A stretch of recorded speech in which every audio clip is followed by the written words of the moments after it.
and it's not a topic for me that I'm highly versed in, is ley lines. So, but I believe, is it latitudinal, like latitude that it falls on? Or is it, Both latitude and longitude. oh, okay, so it does kind of crisscross They that. they intersect. Okay, Yeah. interesting. Yeah, which I suppose makes sense because But, the Earth does yeah. this and this, right? Today's today's kind of modern theory about ley lines were only discovered in the early 20th century. Yes. Yeah. Yeah, it is a fairly new discovery in terms of, I guess, applying some sort of pseudoscience to it. Yeah. Yeah, but I mean, obviously, it's something that goes back probably to the beginning of mankind on this planet, right? That those feelings, those vibrations, those pulls to certain sites or areas, obviously are there. And these are not just random things, right? I mean, if we look at the Aboriginal people, the Indigenous people of Australia, their sites are very specific. Like, they've chosen those sites; they have deep resonance to them, Mhm. and that is not just something that somebody was out walking one day and went, "Oh, hey, well, I love this. This looks great. Let's go here." Right. Right. These are places that obviously resonate with many people, and so when they go to these locations and these sites, something inside of us spiritually, if you want to go there, happens. Some feeling, some, whatever that feeling may be. But I've been on quite a few old ancient sites, and I can feel that energy. What I'm feeling is probably different from what they felt, perhaps, maybe not. I mean, how do we know? A lot of times I feel best on sites that feel very grounded to me, Mhm. and they have water. I don't know why. Maybe it's that weird magnetic. Maybe. Yeah. But for me, my sites that have the most importance are sites that have water. So not mountains, not, open moors or countryside, but always water.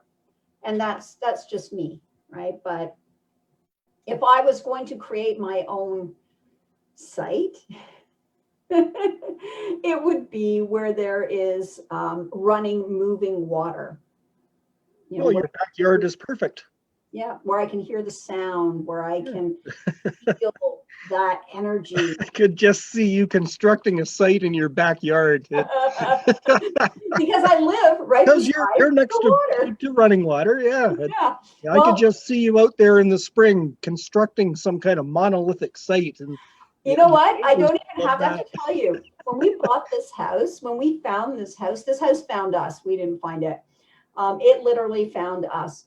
We came here, we walked the property, and we were like, both, Ed and I, it was just something about it. And at the time, we didn't really know what. I mean, we're right beside the water, and it's fast moving water, which is great. And I can look out my bedroom window and I can look at the water. I can see it moving. I can hear it at night. It's pretty spectacular. But at the same time, little did we know that we are sitting on a massive chunks of iron pyrite here as well. Mhm.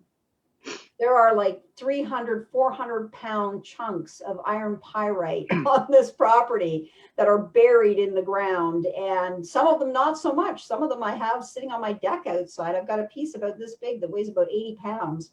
And so somehow we were the right people for this piece of property. Yeah. Right? It was just, there was something there. And for me, with my wonky magnetic energy, that iron pyrite is the perfect grounding for me right here, along with the water. So, yeah, There you go. those, and so I think these ancient sites obviously follow that line too, right? Stonehenge, have you been to Stonehenge, Ian? Hmm. Did you go when you were there, right? I have, yes. Yeah, so I mean, it's kind of out in the middle of nowhere. Yeah. There's not a lot around Stonehenge now. I think at the time that it was constructed, it was likely quite heavily forested in the area. I mean, most of Probably, the yeah. trees have been removed for agriculture over, the centuries. But I do believe that there was a lot of trees in that area at that time. And it kind of has that position where it's partially on a hill, yet not quite a hill, right? But when you're up there, you can sort of look down on the landscape Hmm. below and around you. And Yeah. so I think that it was just one of those spots where it was probably there were some old, I think there was some old ancient oak trees and a lot around it. And we know that originally it had wooden beams and possibly a roof structure, possibly at some point. So I think that when it was first built, it was probably like truly spectacular to see. It would have been, I think, breathtaking if you had come upon Stonehenge and saw it in its glory, and you would have had a village nearby, and obviously there's grave sites, and so it was part of a community, I think, at that time. It wasn't this monolith out in the middle of nowhere like it appears today. Right. I mean, today it's kind of like, it's really weird. You drive along and then, suddenly And suddenly there it is. And there it is, right? And it's kind of underwhelming in a weird sort of way.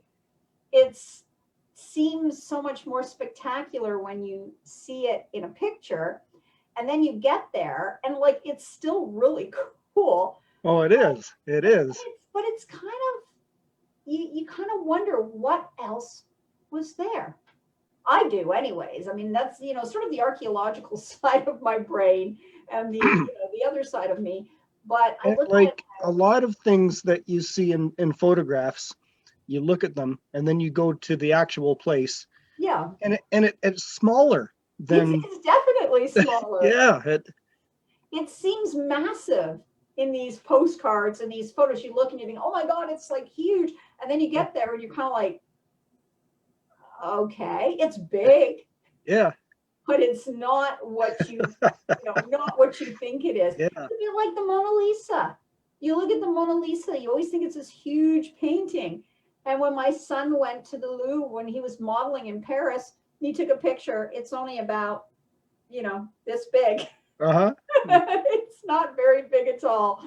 Yeah. So, Yeah. The photographs make it look like it's yeah, this they make it look like gigantic, it's this, huge 30 portrait. by, Yeah. this big Yeah. portrait, when in reality it's quite small, right? It's not big at all. But it has its own room in the Louvre. And it's very highly secure in there. But so again, I think that these sites, in terms of portals, what do you feel? Do you feel like there's a possibility that these sites could have been considered? It's possible. Mm-hmm. It's possible, but without any evidence to back it up. No. How do you answer that question? Well, this is true. I mean, and Stonehenge now, like, you can't even, again, they've had to block it from the public because people are damaging it. Yeah. Because people just can't not try to steal things, or, Yeah. put their grimy hands all over stuff. And I mean, I get it. You want to touch it. You want to touch that stone. You want to feel the energy. As an archaeologist, I know I'm not supposed to do these things. Doesn't mean I don't want to. Well, it's Doesn't just mean I don't natural want. instinct. Yeah, well, yeah, we're that way as humans, right? Touching gives us a very good perception of things, and so you want to touch. So when you go to these sites, I mean, I automatically want to put my hands on everything. Maybe I won't do that so much now after COVID. I don't know. But at the end of the day, yeah, there's like, let's talk about a couple of other sites that aren't in the UK. there's a few sites when I was in the Yucatan doing